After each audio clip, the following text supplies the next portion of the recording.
Hey, gang, it's Tuesday night at 7 o'clock, and that means that it's time for our live stream. Tonight, we've got the Power Team. We've got Ari Parker from Chapter on with us, special guest, frequent guest, but very special nonetheless. We have him on once or twice a month. And of course, we have our very talented producer, Jill, who's going to be walking us through the questions and making sure that we stay on task. I will tell you right away that there will be times where I start to go deep in a question and I'm getting messages on the internal messaging system saying, land the plane, land the plane. So Jill, thank you for your expert guidance in the areas where I start to go astray. Just for the purposes of the state of New York, I do need to read a disclaimer. Many of the questions we covered here are nuanced. We'll do our best to answer them, but our responses are meant to be directional, not exact. Your situation may require more details than we can give in a live stream. Therefore, this live stream is for educational purposes only. We haven't had the chance to speak with you one-on-one, so please treat this information as general guidance, not advice to act on. For anything specific to your situation, make sure you talk with a qualified professional. Speaking of qualified professionals, if you have questions about Medicare, give our trusted partner at Chapter a call, 440-703-1224 to see if they can help. In fact, I'm going to put their phone number on the screen right now, so we have it right there in the lower left-hand corner. All right, I've taken care of the formalities, and now I'm going to pass it over to Jill to lead the way. Jill, over to you. Thank you, Jeff. All right, so as you all know, please do put your questions into the chat box pertaining to both Social Security and Medicare tonight. We will also be answering questions that were emailed in, and there were a lot of them. So we have a big night of questions, guys. Are you ready for them? Yeah. Yes. Okay. All right. So we are going to begin with one question that was emailed in, and then Michael Swami, we will come to yours. He has put a couple questions into the chat box right away. But there was one question that we ran out of time for. And it is a Medicare question. And so we want to make sure to get to that one first. So Ari, this question is for you from Jeff Be Kind. During the 12-month Medicare Advantage trial rights period, can I switch from one Plan N to another Plan N, or does the trial right only allow me to move to Medicare Advantage or Plan G? The 12-month Medicare Advantage trial right that Jeff is referring to is when you sign up for a Medicare Advantage at age 65, and then you have 12 months to switch from that Medicare Advantage plan to the Medigap plan letter of your choosing.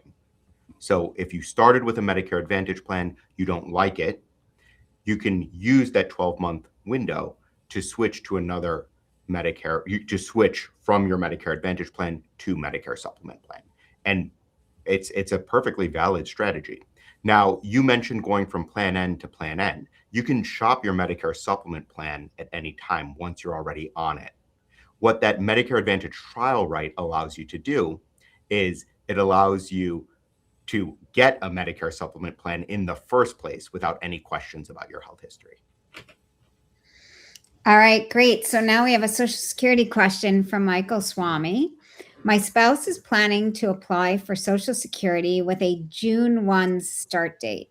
We reached out to Social Security mid-May, but can't get an appointment until July 1. So 1, is there any way to expedite that? And 2, we know we've secured her plan's start date by making contact with Social Security, but when will she actually receive Social Security benefits? So let me take these in reverse order. If you want a June start date, your first payment will come in July. So that Social Security is paid in arrears. It's a lot like your paycheck back in the day where you had to work for 2 weeks before you get paid for it. Same idea here. So if you have a June start date, your first payment will come in July. In terms of getting a hold of Social Security, you can apply for Social Security online, and there are instances where you'll have to talk to them in person. It usually involves some discrepancy in your record, but a lot of the time you can do it all online and you don't need to sit in front of somebody. Some people are just old fashioned, I suppose, and they want to talk to somebody. If that's the case, then you can do it. But your first step is actually to call them and get an appointment. You may have to sit on the phone for, well, given the staffing at Social Security, it could be a long time. It could be an hour or so. Just take your phone, dial the number, put it on speakerphone, and do something else for the first hour or so. But if you can do it online, it's probably a better idea to do it, simply because everything this day and age, unfortunately, is automated, including the application for Social Security. All right, great. Craig Brown has a Medicare question. Why do I need Medicare at 65 if I am locked in on the VA for life? Well, you're in a unique position. Thank you for your service to our country. If you're totally happy with the VA and you plan to get 100% of your care through the VA or a VA-connected facility, then you don't need to do anything with respect to your Medicare. But if you want the flexibility of going to a private doctor, let's say you can't get an appointment at the VA, or you move outside of a VA that's convenient for you to go to, then you would probably want to have Medicare, and you wouldn't have a reason to delay. You would be subject to a late enrollment penalty if you change your mind later on. So that's why most vets decide to sign up for Medicare at 65 or when they retire, because they do want to have that flexibility and they don't want to have the prospect of a late enrollment penalty down the line. You won't owe any late enrollment penalty related to your prescriptions, though, because you still get your drug coverage through the VA. All right, BR549 has a Social Security question about the 25K and 35K limit on provisional income and how Social Security is taxed at 50 or 85%. Is entire Social Security income received for the year taxed at 50 or 85%? Or is only half of Social Security income taxed, since only half of it is used when calculating provisional income for the year? Yeah, that's a very astute question, and it's one that a lot of people they don't fully understand. So the fact that you were able to put that in writing says something really good about your understanding of the issue. Provisional income is, if you look at how Social Security looks at things, it would be great if they created one rule for calculating your income, and that's it. And unfortunately, that's not the case. They have one rule for calculating tax on Social Security. They have a different rule for calculating, they have a different rule for calculating the Medicare Part B surcharge, for example. But provisional income is the one that they use to calculate your Social Security payment or your Social Security tax. And it's 50% of your Social Security payment plus your adjusted gross income plus half of your non-taxable income. In other words, municipal bond interest. That's all added up together, and that's what's called provisional income. And that's a starting point. And that number is compared against thresholds that were set, frankly, back in 1983, and they haven't changed since. And the thresholds are very interesting. If you're single, it's 25,000 and 34,000. Anything above, any provisional income above 25,000 can be taxed up to 50%. Anything, and that's your Social Security payment. Has nothing to do with the 50% used in the calculation, your full Social Security payment. Anything above 34,000 can be taxed up to 85%. If you're married filing jointly, the thresholds are 32 and 44%. Without knowing your exact number and a couple of other details, I can't tell you specifically how to calculate yours. But I will say, if you go on to my website, holyschmidt.com, and you go into the search bar and you type in tax on Social Security, I have a calculator for it on there. It's very easy to use. You drop in your information, and it will give you the information that you're looking for. Just go to the search bar and type in tax on Social Security. All right, great. That's really valuable. And do we need to know where they go, where the website is? holyschmidt.com, and then just go into the search bar and type in fact, just go into the search bar and type in calculator, and you'll see 14 different calculators. You can have fun. You can go nuts with all the different calculators. There's a Roth conversion calculator, tax on Social Security, an IRMA calculator, you name it, it's on there. Great. Okay, so I will put Jeff's website in the chat box along with tax on Social Security calculator for a reminder to everyone. Just use the keyword calculator. You'll find it. Okay. We are going to bring in an emailed question on Medicare from Alan. I retired on June 1st, 2026. My MAGI was about 200,000 in 2024, 290,000 in 2025, and should be about 190,000 in 2026. I already received an IRMA notice reducing my Social Security by $81.20 per month. I understand my 2027 IRMA could be over $400 per month because of my 2025 income. If I file an SSA 44 due to retirement, will it help for both 2026 and 2027? Also, when do IRMA adjustments begin each year? And can SSA 44 be used whenever income drops after retirement? A lot of questions to unpack there. Let me start with the framing. IRMA is the income-related monthly adjustment amount. It is a surcharge for high earners on your Medicare Part B and your Medicare Part D. It's a 2-year look back. So for this year, the government is looking at your 2024 tax return. For next year, the government's going to look at your 25 tax return. So the first question was, can Alan appeal based on work stoppage for this year and for next year on the same form? And the answer is yes. You would just list those 2 years. You would list 2024 in step 2, 2025 in step 3. They make it really easy to do that for multiple years. Alan's next question was, my income is going to fluctuate and I'll be retired, so I won't have a life-changing event. Can I appeal as my income fluctuates? And the answer is you would need a life-changing event at that point. So if you have a really good year in the market, for example, and you take some of that off the table, that's going to count towards your modified adjusted gross income. Long-term capital gains counts. If you sell your primary residence and it's more than $250,000 in gain if you're a solo filer, or $500,000 if you're a joint filer, that amount over the top counts towards your MAGI. So you would need another life-changing event. And there are 8 life-changing events that are spelled out on Form 44. SSA Form 44 is what you use to appeal. And it sounds like you're pretty familiar with that, but you would need one of those 8 life-changing events in future years if you plan to appeal as your income fluctuates.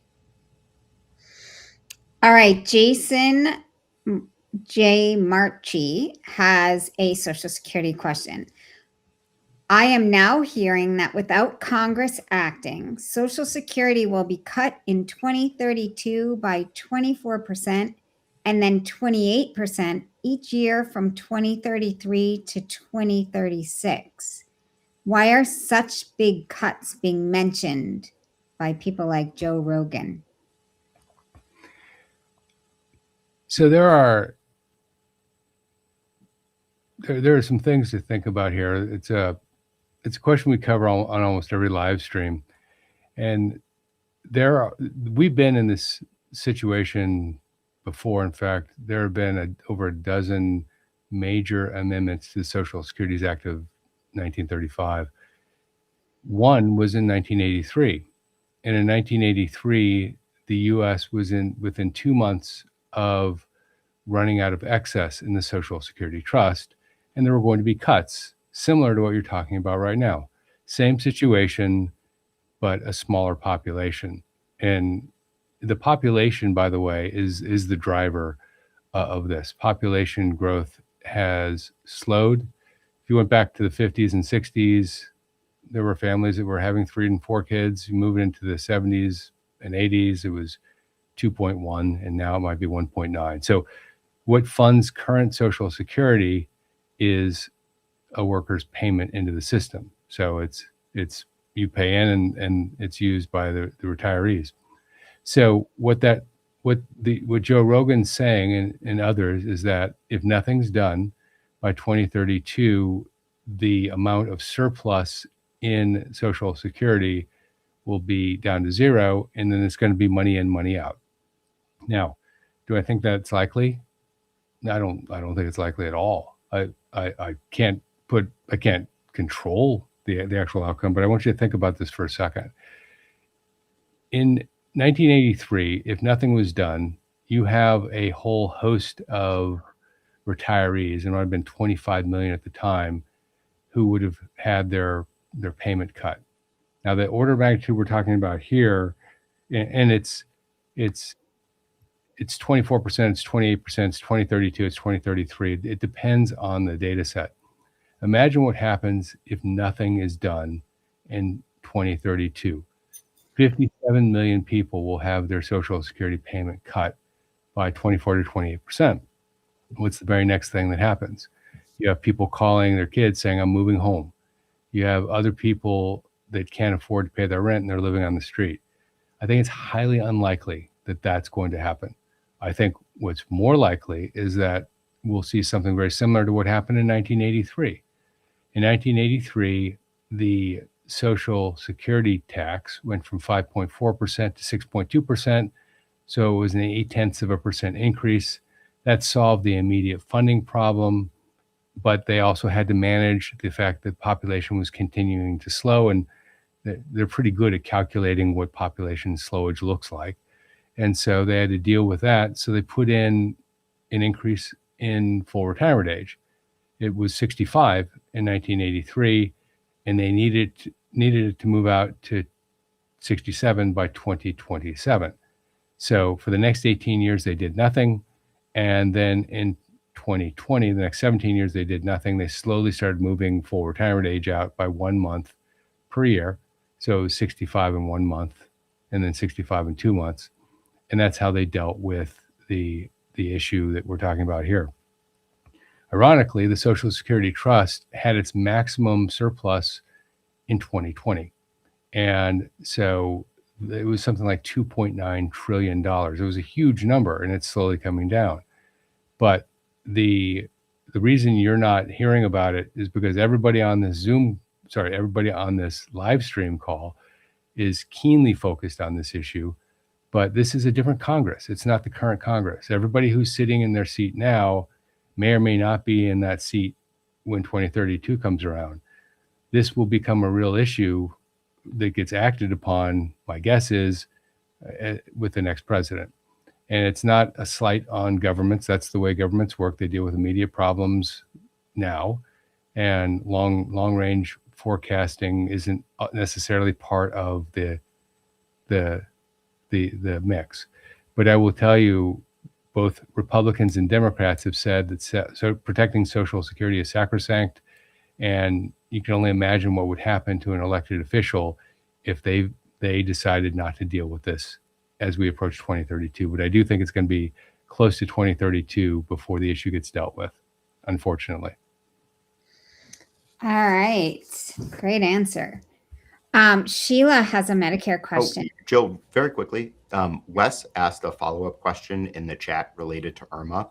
Okay. And Wes's question was whether it's 12 months or whether it's based on the calendar year. And the answer is IRMA is based on the calendar year. So for 2026, they're looking at your 2024 tax return.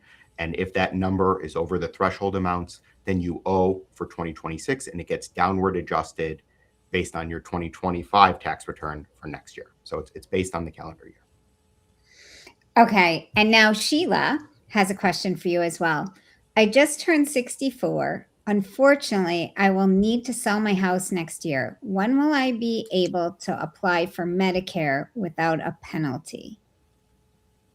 Your house has no bearing on your ability to apply for Medicare.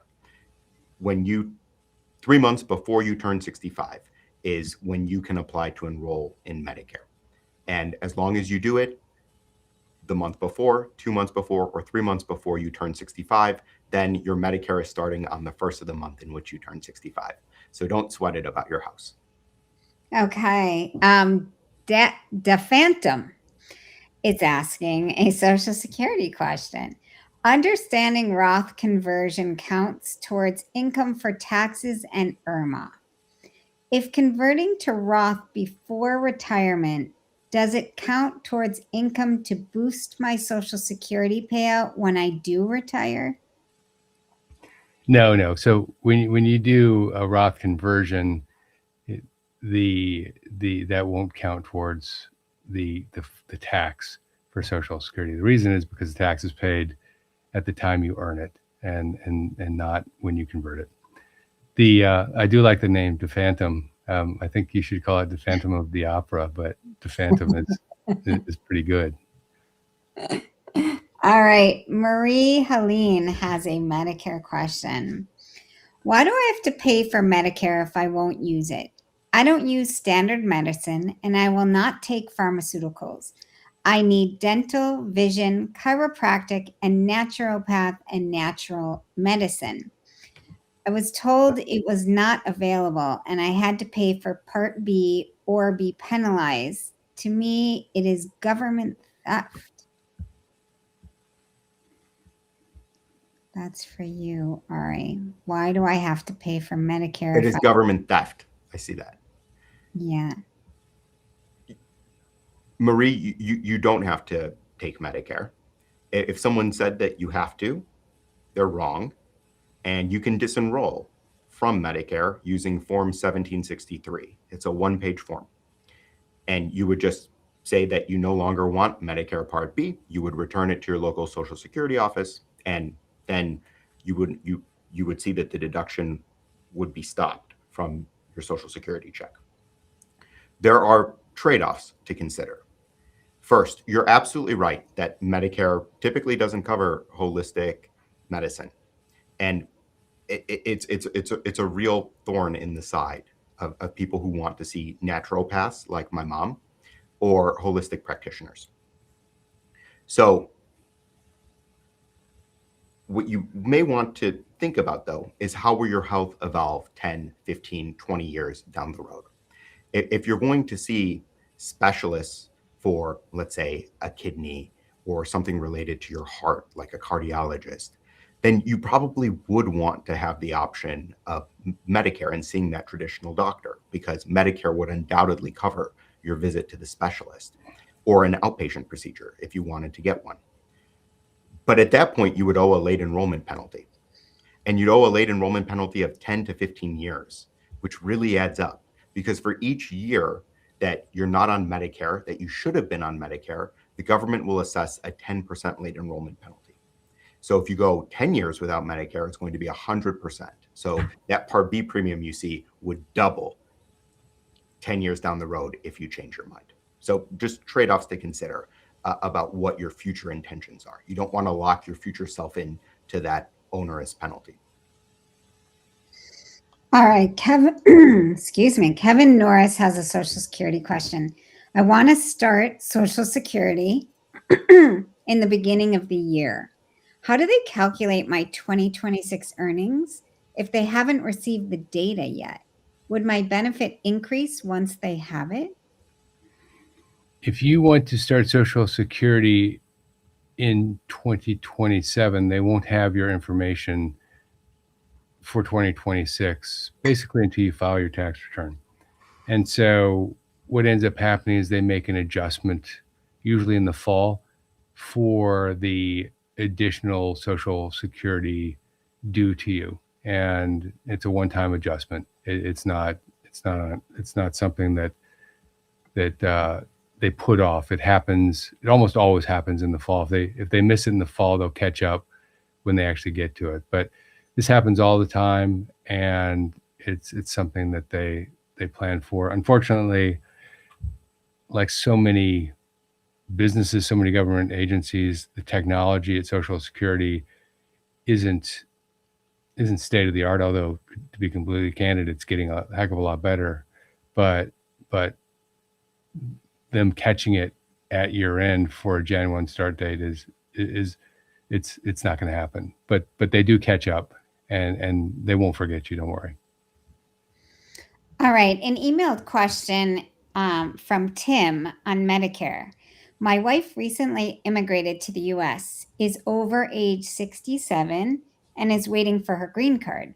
She has never worked in the US and is currently covered by my employer health plan.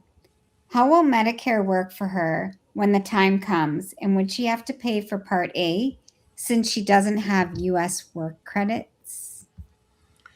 So your spouse would qualify off your work history for Medicare Part A, so long as you've been married for at least a year and I assume you're older than age 62, because that is a technicality, but I did just want to mention that. So I think you're totally fine there, and your spouse will be entitled to premium-free Part A, as long as, one, she gets her green card, and two, she continuously lives in the United States for the 5 years preceding the application for Medicare. All right, Social Security question for you, Jeff. Daniel Sobus. I started Social Security in April this year, but I'm still working. How does Social Security calculate the amount I can earn this year without being penalized on my Social Security payments? Well, I'm assuming that you're not full retirement age or older. Otherwise, you actually wouldn't have to worry about this question, because once you reach full retirement age, you can earn as much as you want and take Social Security at the same time. But assuming that you're not at full retirement age, for most of the people on this call, it's on this live stream, it's somewhere between 66 and 67. Assuming you haven't reached full retirement age, then they take the annual number, which is for 2026, $24,480, and they turn it into a monthly number. So if you retired, let's say you retired in April, and you had already earned $24,480, everything that you earned from that point forward, if they didn't have a first year rule, you'd have to give part of it back, $1 for every $2 over that number. But they know that people don't all retire on December 31st. So what ends up happening is your first year only, you take the $24,480, the 2026 number in this case, it will change every year, divided by 12, and that becomes your monthly test. In this case, $2,040 per month. And anything over $2,040 in a month, you have to give $1 back for every $2 over that number. It's that simple. Now, you get it back once you reach full retirement age in the form of a higher payment, but while you're working, that's the threshold you need to be concerned about. All right, Mr. Diesel Dude has a Medicare question. Love that. I'm comparing Plan G and Plan N. I understand Plan N office visit copays are up to $20, but neither of my doctors could tell me what my actual copay would be. If the doctor's office can't tell me, who can? Again, your copay will be $20. Now, there's three differences between Plan N and Plan G. The first one is the $20 copay. On Plan N, you have it. On Plan G, you don't. So really, the math is pretty straightforward. Are you going to go to the doctor 2 times a month? If you are, then Plan G is probably a better value than owing the $40 in copays. The second difference between Plan N and Plan G is that if you go to the emergency room and you aren't admitted within 24 hours, then you owe $50 under Plan N. If you are admitted within 24 hours for the same condition, the $50 is reimbursed to you. The final difference is the most consequential. In many states, if your provider doesn't accept the Medicare assigned amount, then that provider is allowed to pass on up to 15% to you. And so I think what we need to check is whether those two providers you mentioned accept the Medicare assigned amount. All right, great. That was very clear. All right, Wes Moff is asking, is the IRMA surcharge applied for 12 months or just until the end of the calendar year? We hit Wes's question. It's based on the calendar year. Oh, right. We did. Okay, good. Sorry, that was my bad to take it out of order. No, that's okay. All good. All right. Mark is asking, did COVID impact Social Security recipients?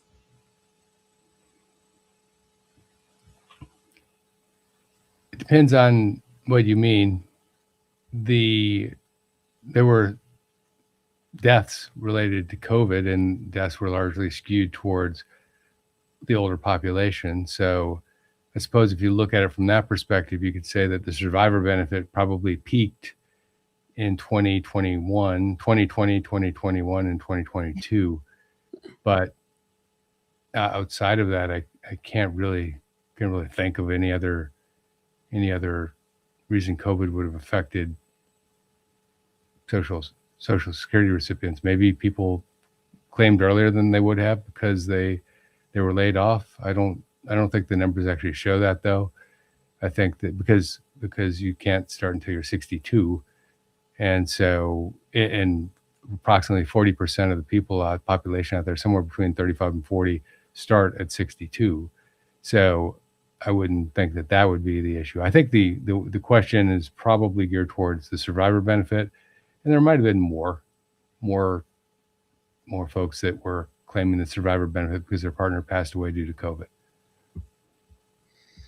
I'm monitoring something in the chat between Wes and Marie, and I would love if we actually were able to have someone like come up and share their experience, because that would be amazing. Just formatting wise, if we could ever make that happen and do a Zoom, because it would be so interesting to hear about people's experiences with the healthcare system. Marie is what Wes is pointing out, though, is that if Marie needed to be transported by ambulance, then she may owe for the ambulance if she didn't have Part B. And that's true. Those ambulance trips would be billed to Medicare Part B. The actual hospitalization, though, would be billed to Medicare Part A, which Marie would still have. The question is about whether Marie should opt out of Medicare Part B, not Medicare Part A. So she would still have hospital insurance. She just wouldn't have anything outpatient related, including those trips to the by ambulance to the hospital. Okay. And yeah, that we have a really active population in the chat box, and we love to see all the conversation and connection that you are all having together. So definitely keep going with that. And as we see it, like Ari just did, we'll bring that into the conversation. I just love how people are looking out for each other and trying to identify potential gaps in their thing. It's great. It's wonderful to have this type of dialogue in this civil space. We don't really have it anymore. Yeah, no, it's great. And we have regular people listening on this channel, so people get to know each other through the chat box, which is really, really nice. All right, so Mike has a Medicare question. I turned 65 in January and currently use VA healthcare for all my medical care and prescriptions. Should I enroll in Medicare Parts A and B? Would a Medigap plan be worth the cost if the VA already covers everything? And do I need Part D if I already get prescriptions through the VA? You don't need Medicare Part D for exactly the reason you mentioned, which is that you receive your prescriptions through the VA. And thank you for your service.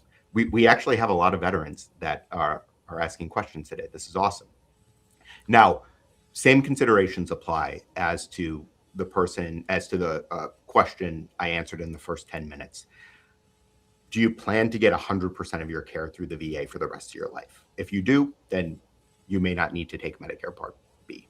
If you plan to move and are moving to an area where there might not be a VA hospital near you, or a VA hospital that you want to go to, which is another consideration that many vets complain about, then you should think carefully about taking Medicare Part B, because you don't want to be hit with that late enrollment penalty in 5 or 10 years. It really compounds. All right, Jeff, there's an emailed question for Social Security from Ernest. My wife's Social Security benefit will be more than double mine. When she starts collecting, can I receive a spousal benefit based on her larger benefit? You can, and this is called dual entitlement, and basically it means that you're entitled to your own benefit and you're also entitled to a spousal benefit. There is there is something to consider here, though. You can have up to 50% of your partner's Social Security benefit at your own full retirement age if you wait until your own full retirement age.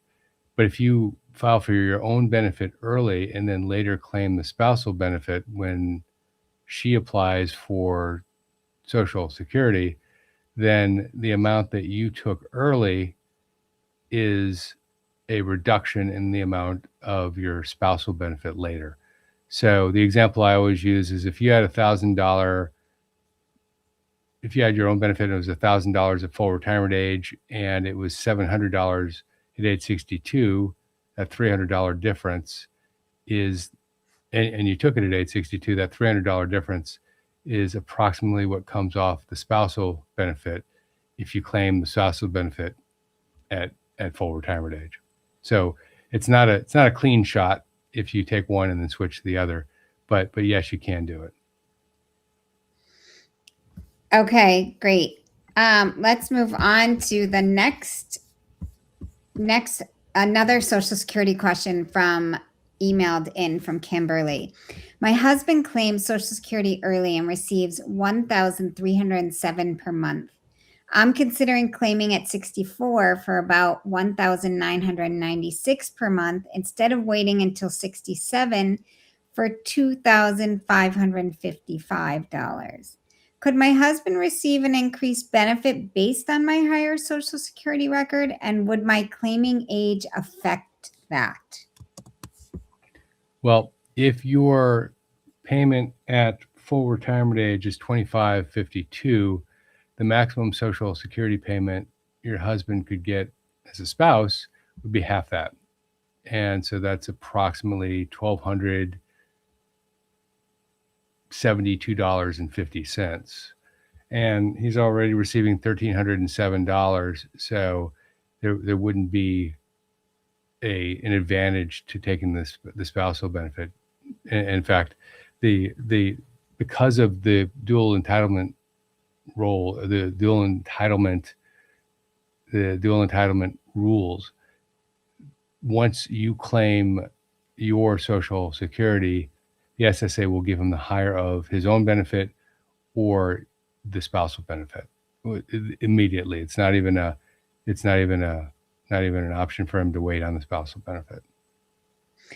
All right. So Wes is asking about Ari's book. So I have responded, Wes, and given you the link on how to get Ari's book. It's not that complicated. Can I just point out that it's live stream, not live stream? Can you put the S in there? I think that happened last week too. So you can't copy and paste. It's live stream. Definitely. Thought I had that corrected. I will re-put that in after I ask the next Medicare question to Ari from Michael Harris. I'm turning 65 in January and insured by VA healthcare. So I think I'm just going to sign up for Part A and B. Can I add Part D and Medicare Plan G at a later date? Don't worry about Medicare Part D because you get that through the VA as by virtue of your service to our country. So you will get your prescriptions through the VA. You do not need separate Part D coverage. As for signing up for a Medigap policy, in 46 states, you're time restricted as to when you can do that. It's the 6 months after you start Medicare Part B. The 4 states that are the exception are New York, Connecticut, Massachusetts, and Maine. So if you don't live in one of those 4 states, you are time restricted to obtain a Medigap plan without questions about your health history. So what it would really come down to is how healthy are you, and do you want to make a bet on that good health continuing? Because even something as common as diabetes plus hypertension, which is very common among people 65 and up, about 30 to 35% of the population has type 2 diabetes and hypertension. Even that can be declinable for a Medigap policy. So what some people who use the VA choose to do is consider a Medicare Advantage only plan without prescription coverage. Now, of course, there are trade-offs to consider with Medicare Advantage. I'm happy to get into it, but the point is you have a lot of options. And so this would be good to have a personalized one-on-one consultation to discuss before you start Medicare in January. All right, good. So Keith also has a Medicare question. I turned 63 on April 3rd, 2027. Does the 2-year look back start January 1st, 27 through January 1st, 29?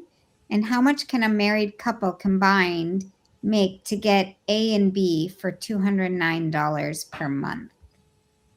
So the standard Part B premium for this year is $202.90 per month. We don't know what it'll be for next year yet. The government will announce that, I would guess, in late September, maybe latest mid-October. And Jeff will have a lot of videos when they do announce what that number will be for next year. Now, as for your IRMA, for this year, the government looks at your 2024 tax return. And if you and your spouse earn above $218,000 modified adjusted gross, then you're subject to the 2 surcharges on Part B and on Part D. That's called IRMA.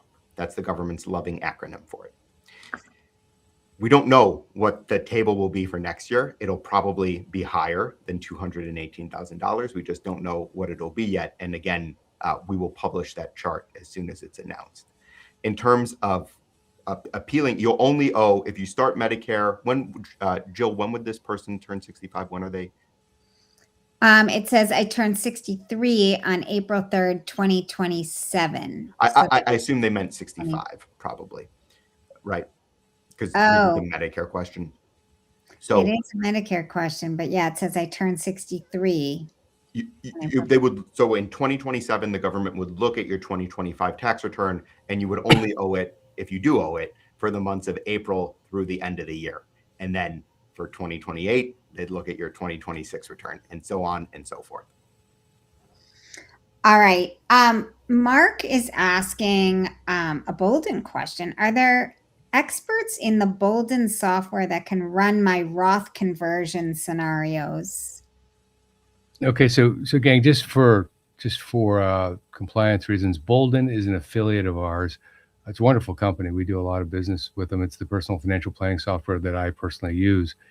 And so because they're an affiliate, we get paid for referring people to them. We only have 3 affiliates on this channel. We could have dozens. We get approached 25 times in a month, maybe more, but we've only chosen what we consider to be the best 3. One's Chapter, one's Bolden, and one is one other one, which you'll see from time to time. You can contact Bolden through your software, or there's a number on the software, and I believe that they do have people that can help you, but you'll have to deal directly with them to do it. Okay. T. Gaynor is asking Social Security question. What is the benefit of waiting after full retirement age 67 plus to collect Social Security if you can work as much as you like? The benefit is just a higher payment. For every year you wait past age 67, your Social Security payment goes up, assuming your full retirement age is age 67. Your Social Security payment goes up 8% per year. So if you got 100% at 67, you get 124% at age 70, for example. And that's a big difference. Jeff, I want to give you a shout out. You published a video last week, and I thought it was so good. And it was how to get the largest Social Security check. Yeah. And there were so many nuggets of wisdom in that video. But one thing that you said that I hadn't fully appreciated is that the way people really max out their Social Security check is by allowing that 8% to compound for the final by delaying. Absolutely. And thanks for the shout out. By the way, if you want to go on, you go on YouTube, it's probably 3 or 4 videos back in the library, but there's a big picture of me pointing at I think it's the Social Security card of some sort. And so check it out. It gets into a lot of detail, but that is a big game changer for people. Now you're giving up 3 years of Social Security payments for that additional 24%. So you have to weigh all of that in, understand things like what your longevity looks like, what your priorities look like. Some people wait until age 70 simply because they want to have a larger survivor benefit. Others wait because they don't need the money and they want to build something for late stage retirement where they might need the money. So there are a lot of reasons to do it, but one of the biggest benefits is that your payment goes up by 8% per year beyond full retirement age, and you can continue to work. Real quick in the chat, I notice Live Life Today gave some great advice to someone who was wondering about how they make their Medicare payments if they're not taking Social Security yet. And Live Life Today said you can actually pay for it with a debit card or a credit card.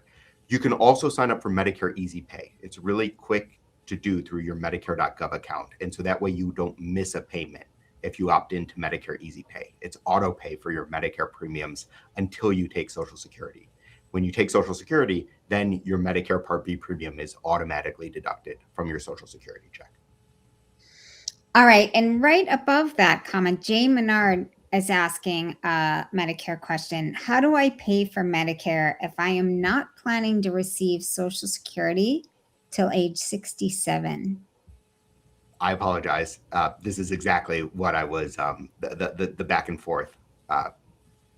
That was the question I just answered. You would, Live Life Today was spot on with their advice that you can make a one-time payment. What I suggest is setting up Medicare Easy Pay through your Medicare.gov account. So that way it's automatically deducted from your checking account until you start Social Security. Okay. All right, good. So we got a little bit of a double answer there. Good. Ed is asking, I've been quoted $230 for Plan G, $178 for Plan N, and $64 for high deductible Plan G. I'm leaning toward Plan N, but I'm worried about premium increases over the next 10 to 20 years. Is there any way to predict which option may be the most affordable long term? This is exactly what we track, and we actually think about it in a very similar way. It's a great question. What we do is we create a sum of premium index, taking your age now, adding 5 years, 10 years, 15 years, and 20 years, and then summing those 20 years of premium together to try to give you a basis for comparing Plan G versus Plan N versus the high deductible Plan G. I will also add that my suspicion is that Plan N will have slower increases over time than Plan G. The reason why is because you're choosing to insure a little bit more of your healthcare costs. So typically the people who are choosing Plan N are at the margins healthier than those who are choosing Plan G. So my suspicion is that premium increases will be slower with Plan N, and I'd be inclined to make where you're going with this and thinking about Plan N, the only thing to consider would be your own health, which would you know best. All right, let's take a question from Social Security that was emailed in from Charlie. My wife plans to claim Social Security at age 64 and continue working part-time for 1 year. I'm already collecting Social Security. Does my benefit affect her Social Security benefit or earnings test? No, neither. Your benefit is related to you, and your earnings test is calculated on your income. Not your spouse doesn't use your earnings to determine the whether she's over on the earnings test or not. In fact, most of Social Security, outside of the spousal benefit and the survivor benefit, is calculated on an individual basis, except tax on Social Security. And if you're married filing jointly, you have one set of thresholds. If you're single, you have a different set of thresholds. All right, Ari, Mark is asking AGI versus MAGI for IRMA. Who calculates this? The government calculates it, and you modified adjusted gross income includes your long-term capital gains. And in the book, which you can get a copy of for free if you email livestream@holyschmidt.com, I break down early on. It's like page 13 or 14, what counts towards modified adjusted gross income. Jeff, do you have anything to add on that? Because it really is a tax question too. It's a tax question, and it's a dry number question. There isn't really anything else to add. The only I would say, I guess, is that if you look at MAGI versus AGI, if you were to compare thresholds on the two and just how they're used in calculations, the thresholds are generally a little bit higher with the government with MAGI than AGI, but it's just math. It's just straight math, and it's a number that is easy to determine. There isn't even any ambiguity whatsoever on it. All right, Cutting Tool Designer has a chapter question. Does the chapter organization you advertise simply quote you costs per insurer, or do they help you coordinate with the insurer to purchase a plan? Do they quote supplemental plans like Part G also? We help you nose to tail. So what that means is giving you the education that you need upfront about what Medicare is, what it covers, what it doesn't cover, and then how to sign up for it, which takes less than 5 minutes if you do through your online Social Security account. Most people won't help you with any of that. Instead, they just ask you, do you have your red, white, and blue card? And are you ready to sign up for something today? That's not how it works. Then we have a personalized one-on-one conversation with you where we go over your 3 Ps. Your providers, what doctors you see, your prescriptions, what medications you take, and your priorities, what's important to you. Then we get into how to cover the 20% of medical expenses that Medicare doesn't cover. And broadly speaking, you have 2 options: Medicare Supplement, which is also known as Medigap, or Medicare Advantage. We go through both of them with you. Though in this audience, I will say, Jeff, which type of coverage does your audience tend to lean towards? They skew towards Medigap. Because many of the people in this audience you can see have saved for retirement, and they don't want to sacrifice on the healthcare that they receive when they retire. Medigap tends to be more comprehensive and flexible than what you see advertised on television, which is predominantly Medicare Advantage. We search every insurance company and every plan nationwide, regardless of whether it's one that Chapter earns revenue from or not. And then we help you sign up for the plan of your choosing, and we provide year-round ongoing support. So any hiccups that come up along the way, we service you. You don't have to call the insurance company, you call Chapter, and your advisor and your member advocate will get to the bottom of it. All right, great. So Marie Helene has said, most of what you're talking about, I've never heard of. Part G, Irma. Why is Medicare so complicated? And I'll leave you with that question. But also, Marie Helene, as Michael Swami said, taking a look at that free book that we can send to you, Ari's book, which is It's Not That Complicated, will also help. But I'll leave that question to you, Ari. Well, it's a government program. So, I mean, Jeff has made a business out of how complicated Social Security is. The thorny planning questions of how to save for retirement and make sure that you get to enjoy your health or your wealth. And I come at it from the position of how do you maximize your health? And together, we are protecting your health and your wealth through your retirement. And I think It's Not That Complicated distills the book, that is, distills the program in less than 100 pages. And that's why I wrote it, because if you're just waiting to get a pamphlet in the mail from the government, bad news, it's over 200 pages long. And I don't think it does a great job explaining. I don't think they do a great job explaining their own program and how good it is, actually. Medicare polls in the high 70s. It is really excellent health insurance. Yeah, and we have sent out hundreds of books and gotten some really phenomenal reviews back that this is a really incredibly helpful book.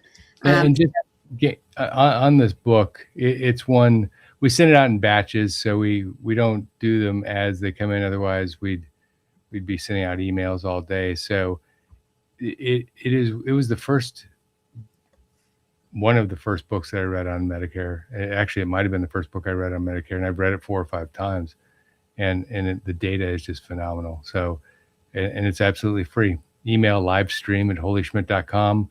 Put Ari in the subject line, and we'll take it from there. All right. So a Social Security question that was emailed in from John. I was married to my former wife for more than 10 years and have been married to my current wife for 3 years. When I pass away, can both women receive survivor benefits based on my Social Security record? They can, assuming that your former wife hasn't remarried, and there are some rules around that if she was over 60 or under 60. But the follow-on question, which isn't being asked, which is, what about the family limit?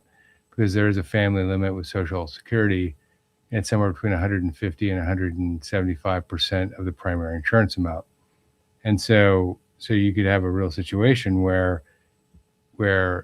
you have the spouse who gets 50%, you have the primary earner who gets 100%, and then you have 2 or 3 children that also qualify for benefits because of their age, and you're over that limit. There are only a couple of exceptions to that limit, and one is the divorced spouse benefit.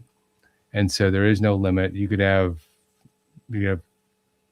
2, 3, 4 spouses, and they'd all get the benefit that's due to them. But the 10-year rule is the foundation rule, that you need to have been married for 10 years. All right, Ari, Evan is asking, I'm retiring at age 65 after 30 years with my employer. Woo! I plan to keep dental and vision coverage and enroll in a Medicare Advantage plan. Do I still need to sign up for all parts of Medicare? The answer is yes. Yes, you do. And I also, because you're getting the health and vision from your employer, which is great, most people don't explore the option, even though you're retiring, is it portable? And it's great that you already answered in the affirmative to that question. I would want you to compare Medigap versus Medicare Advantage, though, because Medicare Advantage can work great when you're healthy. If you are worried about how your health may change in 5 years, 7 years down the road, remember that in order to switch from a Medicare Advantage plan to a Medigap plan, in 46 states, you would have to answer questions about your health history unless you have a guaranteed issue right, which is, they're few and far between. So just make sure that up front you decide, do I want Medigap or do I want Medicare Advantage? And then it becomes a question of which plan do I choose, because there's hundreds of insurance companies offering thousands of plans. We'll help you find the right one. All right, Amy has a Social Security question. Can a voluntary withdrawal of Social Security be used as a strategy to increase future benefits, and what are the pitfalls? But you can voluntarily withdraw from Social Security within the first 12 months of taking Social Security. You can simply fill out a form, give back all the money that you received, including the amount that they've taken out for Medicare Part B, and you can do it one time, and it's as if it never happened. Or you can voluntarily withdraw once you reach full retirement age and let your Social Security payment continue to grow from full retirement age onward. And the first is, usually you see that when somebody lost their job, they're sure they're not going to get another one. They apply for Social Security, and 6 months later, their old boss calls them up and says, hey, I've switched companies and we need you. At which point they're scrambling to undo Social Security. The second one is the strategy one, and that's age 67 and beyond, where something's happened during that. Let's say you applied at 62, something happened during those 5 years, and you actually don't need Social Security at age 67 or full retirement age, and you want to let it grow so that you have a larger benefit at 70 or 69. Maybe it's an inheritance, who knows? But it is a strategy. It's something you should talk to a financial planner on if that's something that you want to do, because there's a whole strategy to that strategy. if you're looking for a financial planner, send a note to us at livestream@holyschmidt.com. We have some that we recommend. We don't get paid by them. We don't have any financial interest whatsoever in one versus the other. We just want to make sure that people have them available to them if that's of interest to them.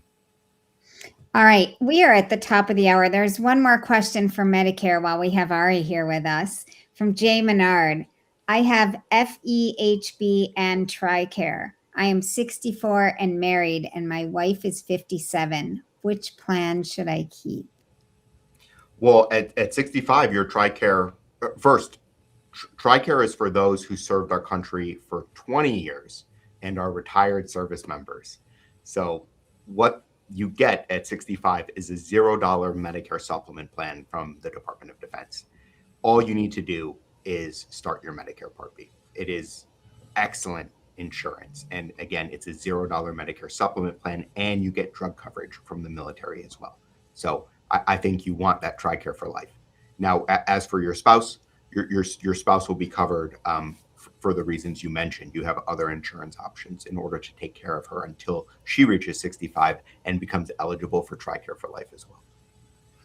All right. Thank you, everyone, for all of your questions. We're getting a lot of gratitude in the chat box for both of you, Ari and Jeff. We always appreciate having all you listeners here. Jeff, I will turn it back over to you. All right. Well, first of all, thank you, Ari, for joining us tonight. Your depth of knowledge is massive, and we really appreciate you answering the Medicare questions. Jill, thank you for producing tonight and again guiding us through the questions, because there were a lot and there were a lot in the chat box too. And sorry we didn't get to all of them, but we always save them for next week so that it gets to the top. And most importantly, thank you to the audience who's watching us at 8 o'clock at night, New York time anyway, because we know that you have choice and you've chosen to be with us, and that means a lot to us. Having said that, why don't I wrap it up, and we will see you 1 week from today at 7 o'clock New York time for our next live stream. Thanks, Jeff, everybody. just before you close, Bill's Knots, it said he had sent an email question in, and I just replied to you saying, what name did you send it under? Because we'll be sure to get it on here next week. Bill Knots. He was questioning whether or not email. I don't see a bill in the questions that were emailed in advance. Right, so it might be coming in through a different name. Yeah. Well, if you get this question, just bear with us and give us your name in the chat box so that we can find your question and bring it next week. And actually, because we're going to be off in about 30 seconds, why don't you send an email to livestream@holyschmidt.com just noting that you were in the chat box, because I'm worried once we shut this down, it's all gonna I think it runs for 5 minutes and that's it. Okay. So, all right. Well, thanks everybody, and I will talk with you later. Bye now.